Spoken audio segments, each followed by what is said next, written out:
Good day, learning buddies. By the way, I am Eliza C. Mahumot, the last discussant of this topic, which is entitled The Steps in Planning Procedure. So, um, the first step is to prepare a prospectus. So, what comes up into your mind when you hear the word prospectus?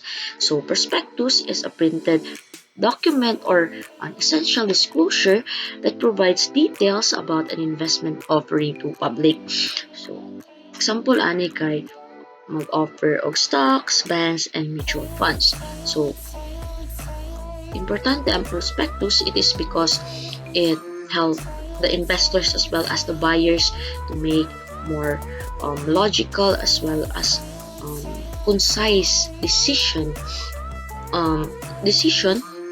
It is because the contain siya og post of relevant information about the investments or security. So, all forms of prospectus kay nag-exist to attract as well as to inform the clients, members, buyers, as well as the investors.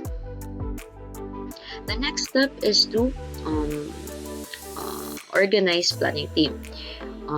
Nganong need ba nato i-organize ang ato ang planning team? It is because para makabalo pud ato ang team members sa ilahang designated rules as well as dali ra nato malocate ang mistakes during the planning process that will help us to be more efficient and productive na mag-lead sa tuwa na dali ra mag-grab ang objective targets as well as the torch of success. The next step is to conduct feasibility study. So, a feasibility study is an independent assessment of practicality of a proposed plan or project. So, ang feasibility study kay nag-analyze sa viability of project, whether ang project kay well likely to succeed. So, this study was also designed to identify the potential issues, problems that could arise while pursuing the project. For example, ani ang SWOT analysis. So, by utilizing SWOT analysis, we are able to know the strengths, weaknesses, opportunities, and threats of the certain project. So now we will move on to the next step, which is to make a menu analysis. So by making a menu analysis, it let us evaluate the menu cost as well as the sales data in order sa tua para ma-identify ang needs and perception sa mga customers nato na mag-lead sa tua na ma-improve ang menu performances, as well as it is a way also to gain profit as well as popularity sa ato ang project or business.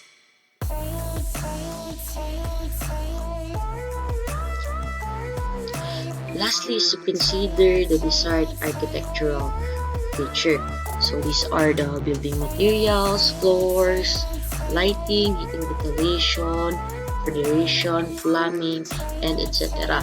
So there are three considerations of good architectural feature. First is durability. So it should stand up robustly and remain in a good condition. Secondly is the utility. It should be beneficial and can operate well for the buyer or the investor using it, and as well as the beauty. It should release people and that raise their spirit. So thus ang architectural feature works a great impact sa surroundings when it involves rising replacement structure, not only for security measure and sturdiness issue are important, but also the aesthetic appeal of the certain facility. Reminder, let us also consider and adjust if necessary the cost versus money available relationship. So this means that we need to value the importance of costing analysis. It is because it helps the organization or the individual to weigh the pros and cons in a data-driven, so they can make a complex and concise decision in a systematic manner, by which it leads to identify